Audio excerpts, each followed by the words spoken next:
Bien, j'ai gardé Jessica pour la fin, parce qu'on se connaît bien avec Jessica. On avait travaillé au début sur ton projet, tu te souviens, on s'était vu.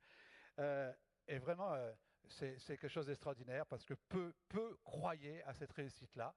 Donc Jessica Sbaraglia, qui est suisse et qui à la base est sportive, Oui, qui a été dans les espoirs de Suisse de tennis. Tu joues toujours au tennis? oui. Toujours. Elle termine ses études supérieures de commerce, se lance dans l'entrepreneuriat. Et maintenant, ça fait presque 10 ans qu'elle est fondatrice de Terrae, donc beaucoup de persévérance. Mhm. À travers sa société, elle est la seule agricultrice de Monaco et exporte son écosystème de fermes urbaines dans toutes les grandes villes. Alors, tu vas nous parler de tout ça. Tu as préparé des slides, peut-être que tu souhaites nous présenter. Oui, je veux bien. Je veux bien. Voilà, Ces images, vas-y. c'est plus parlant pour moi, surtout pour vous expliquer un peu ce que je fais. Donc, ma société, à la base, elle s'appelait Terre de Monaco. J'ai changé le nom il y a environ 3 ans parce que justement, l'écosystème que j'ai créé à Monaco s'exporte dans d'autres villes. Donc, c'était mieux d'avoir un nom plus commun pour englober toutes ces fermes.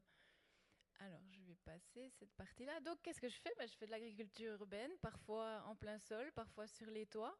À Monaco, c'est fait dans les valeurs de la permaculture. C'est une façon de travailler où on fait beaucoup de rotation de culture, du maraîchage diversifié, où on mélange les aromates, les fruits, les fruitiers aussi, et beaucoup de maraîchage.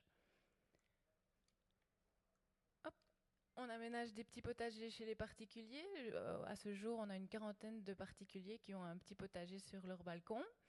On leur propose l'entretien parce qu'on propose ça aussi auprès des entreprises s'ils le souhaitent. Et on fait le plan de culture pour faciliter leur travail. Donc ça, c'est l'exploitation à Monaco, c'est l'ensemble de la société. Elle se répartit un peu partout dans Monaco. Donc on a environ 3000 mètres carrés de surface. Moi, ce qui m'importe, c'est surtout les mètres carrés maraîchers. Ça fait 1600 mètres carrés de culture maraîchère.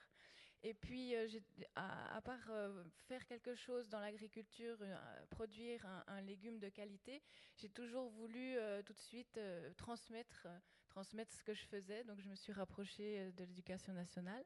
Et aujourd'hui, on a 9 établissements scolaires qui sont pourvus d'un potager. Donc, je fais des cours toute l'année auprès des enfants.